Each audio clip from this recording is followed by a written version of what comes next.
to the UIAAA Connection podcast. GoFan and VNN are proud to be the exclusive sponsor of the UIAAA Connection. Now a combined company, GoFan and VNN provide a seamless integration for digital ticketing and athletic websites. Direct your fans to one place for all your athletic events, communications, and tickets to home and away games. Thank you to GoFan and VNN for their exclusive sponsorship of the UIAAA Connection. Welcome back to another edition of the UIAAA Connection. I'm your host, Mark Hutch-Hunter. Today we have as our special guest, Kael Ashton, Certified Athletic Administrator, the Director of Athletics at Olympus High School. Welcome to the podcast, Kael. Thanks, Hutch. Thanks for having me. Let's have you start by sharing with our audience here in the United States and across the world now, where you grew up, where you went to college, your first job, etc. Okay. So I grew up in a small town in Wyoming, Lyman, Wyoming. It was down to about 2,000 people. Was involved in lots of different sports there, being a small town, played basketball, golf, swam, ran track. And then after high school, went on to BYU, graduated from BYU in 99 and got my first job here at Olympus High School in Salt Lake City in 99 and have been here ever since. Haven't left and just loved it here. So been a good experience for me. 25 years at Olympus. So yeah. you know all the Titans. I've learned a lot of them. Yes, definitely. Talk about your younger days in Lyman. So if I remember right, Lyman's on the way to Flaming Gorge. Is that correct? It is. It's right there at the turnoff by Mount View, Fort Bridger, and head south. But it was, different than the big city. And this high school, I tell my students all the time, this high school's got about as many people as I had in my town growing up. So it was definitely a big change, but life was pretty simple for us growing up. It was, you worked, you went to school, and you were involved in sports and activities, and it was fun. I mean, I didn't know anything different at the time. Look at things a little bit differently now, but it was definitely a good growing up and a good experience for me there. Just the opportunities to be involved in a lot of different activities, sports, and just, I think, really the outdoors and learning to work and things like that was very blue collar town. And but I have a lot of fond memories of it. Were you able to do, for example, Little League sports, Little League baseball, basketball, football, that type of thing in a smaller town? Would there be more travel? I mean, obviously at Olympus, they've got youth conference football, they got junior jazz basketball, all that. And I'm thinking it may not be as available in Lyman, Wyoming. So talk about that. Yeah, so it was not. We had baseball in the summer growing up that most kids played. I think I hit Lyman when I was in 4th grade. I was actually born in Phoenix, Arizona, and my parents are from Southwest Wyoming. And but when I got there, the only things we did was baseball, and there was soccer, but there was no youth basketball leagues. You didn't start basketball till 7th grade, junior high. Football was the same thing, played in junior high, but there was no youth leagues other than what the junior high offered, with the exception of baseball and soccer, at least as far as my memory goes. I do think now it's changed a little bit, but back in the 80s, that's how it was in there. Was there a little bit of travel involved? Yeah, so our region that I was involved in, we traveled 4 hours to one school that was in our region, and another one up in Pinedale and Big Piney were in our region, Cameron, Wyoming, and the one that was 4 hours was Saratoga. And then we had our rival school, which was Mount View, which is about 5 minutes away. And that was what our region was growing up, were those schools. And so there was a lot of travel involved, a lot of missing school, which we didn't mind as kids and teenagers. We liked getting out and going, and that was always a plus for just being involved as missing school. I'm familiar with Kimmer only because my son-in-law grew up in Kimmer, the one that's the coach out at Corner Canyon.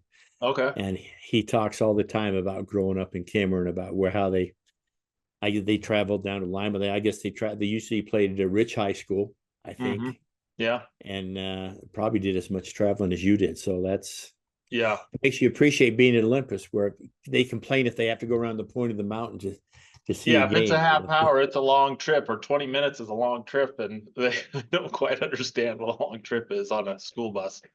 Yeah. Let's have you talk for a minute about some of the leaders, the mentors you've had in your life, parents, teachers, coaches, bosses that have made a difference to you.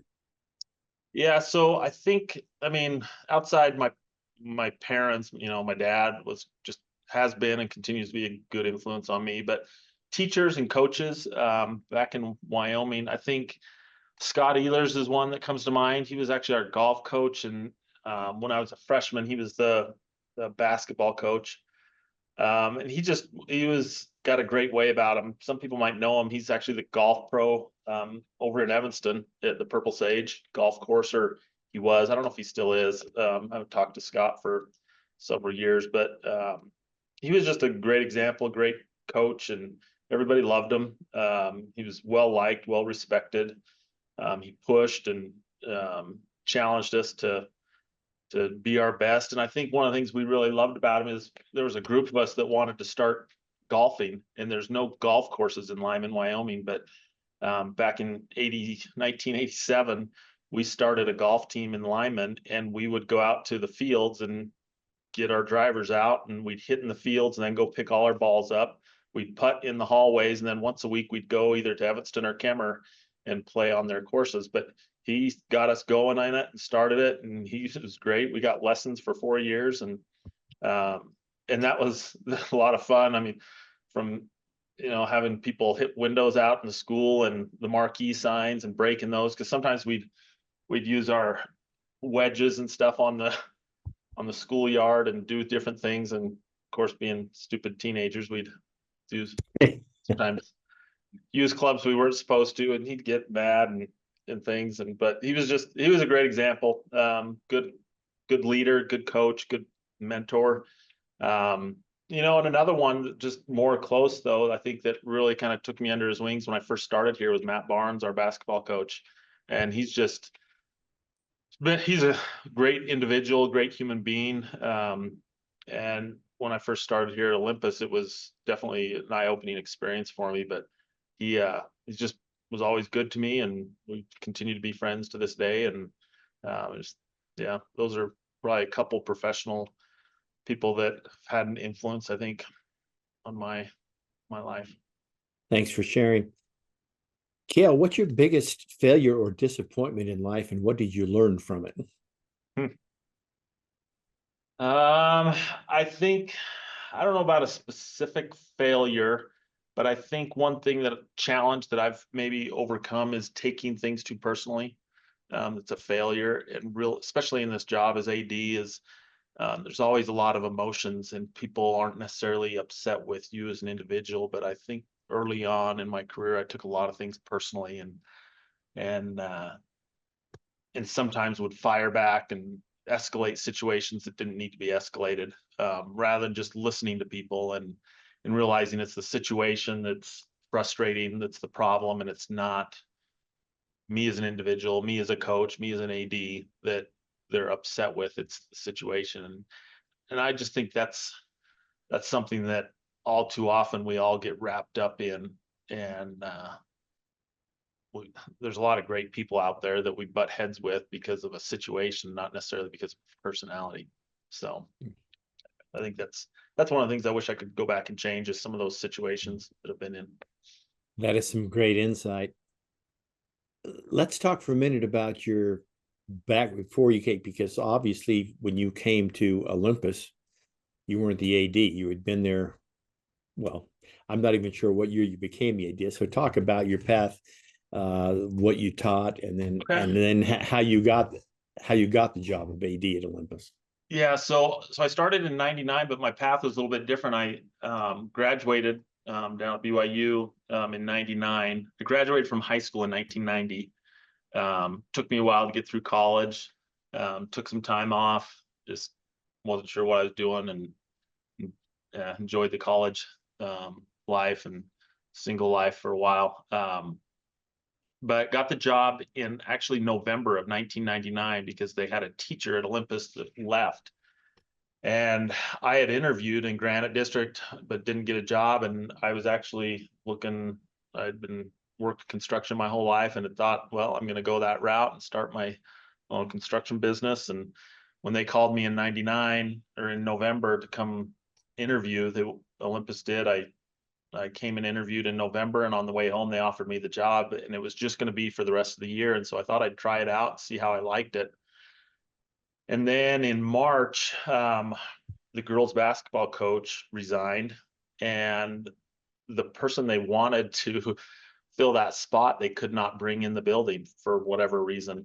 And so they offered me the job. They knew I had wanted to coach, and that first year I had offered to help the track coach with track. And so the school came and asked me if I'd be interested in coaching the girls basketball team. And I was completely unprepared, being young and new and not as enough experience, but I jumped at it because I was enjoying the experience at Olympus. And so I then started coaching girls basketball, did that for 15 years.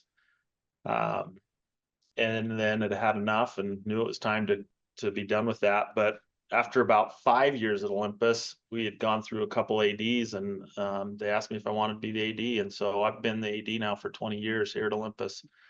And the same type of thing, I got offered that, really was probably not ready, didn't have enough experience, but did it anyway and learned a lot along the way, and been a good experience for me. That's excellent. Let's talk about the job of AD. So we'll go back to 2004 when you first became the AD, and 2024 now. How is it different and how is it the same? And we'll take COVID out because COVID was a mess for everybody. For sure. But talk about the differences now 20 years later. So it's much more complex now. It's we have more sports. There's just more things going on. It's not just more sports, but we have more levels of sports as well. Freshman basketball wasn't a thing, 20 years ago.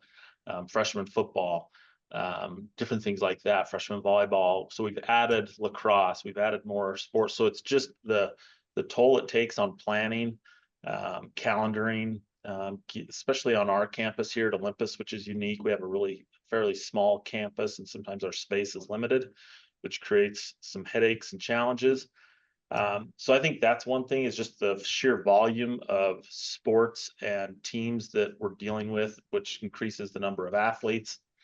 But I also think that things have changed, and that maybe some of the way in which we view sports is changing now. We view it seems to me that we're there for the potential for a scholarship. We're there for the potential of what it can do for us in the future, versus seemed like we used to play for the love of the game, and sometimes I think we get taken over by the hope of scholarships and the likes on Instagram or Twitter, or what, how many people are following us, and I think that has changed the makeup of our athletic programs a little bit.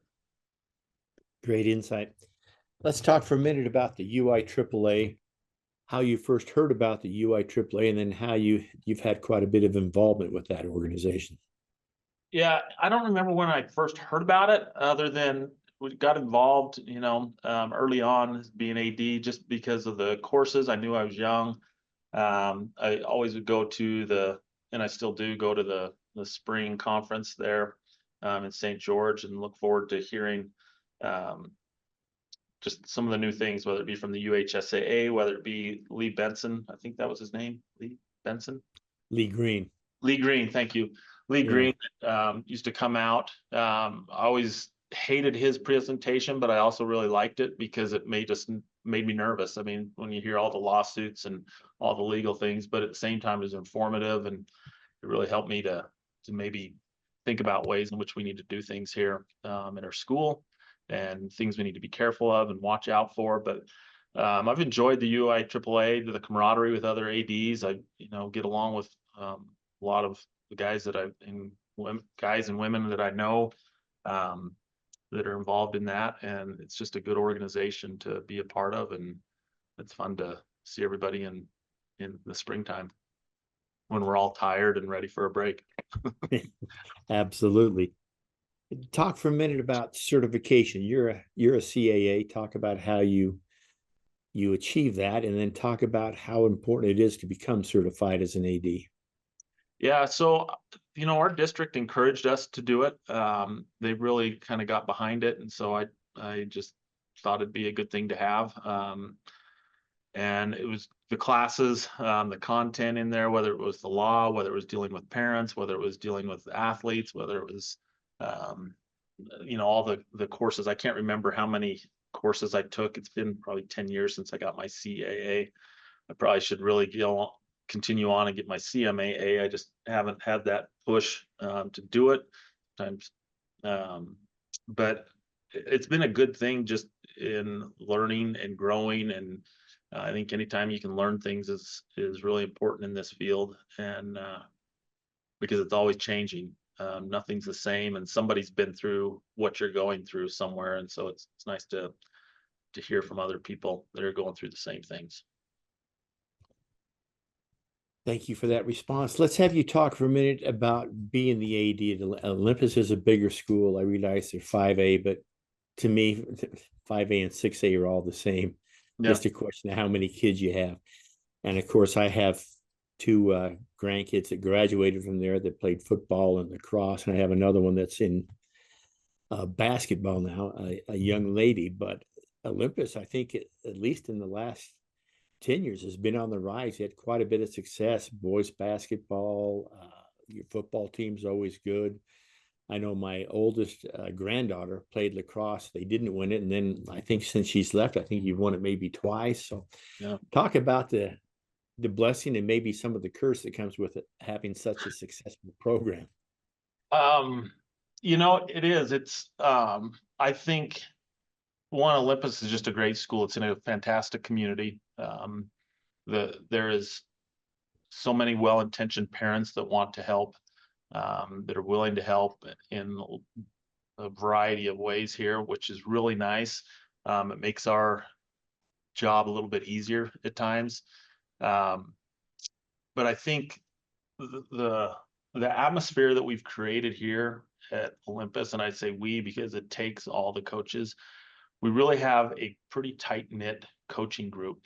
There is not, I hear some horror stories from time to time, but our coaches get along real well. They support each other. They come out and watch each other.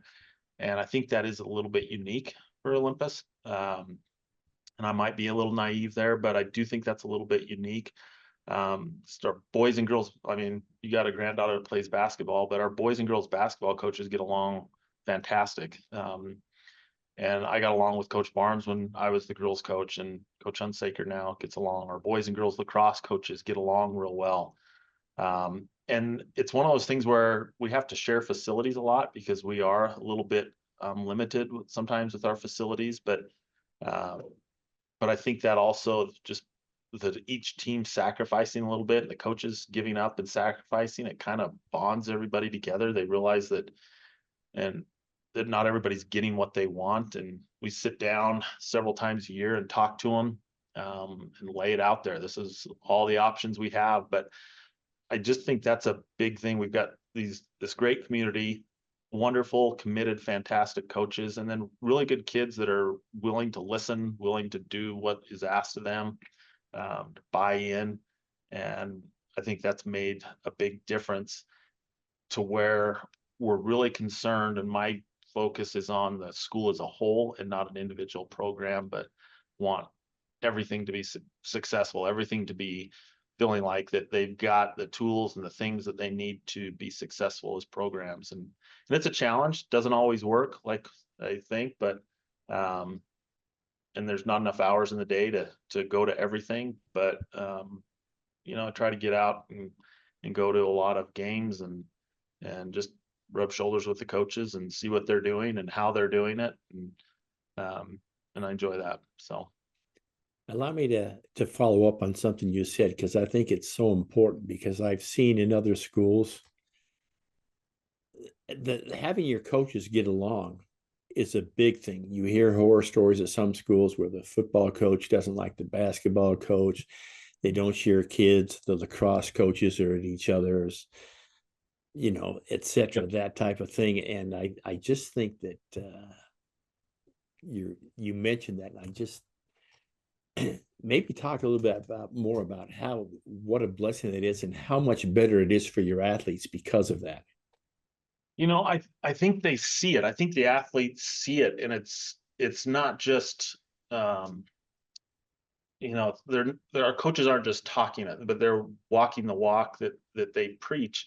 And here's just a few examples, but our girls lacrosse and boys lacrosse coach, they share field, they share space, and they practice right after each other. And if one has to go an extra 15 minutes because they're in the middle of something and they're almost done, I've never heard either coach say, it's our time at 7 o'clock, you're off.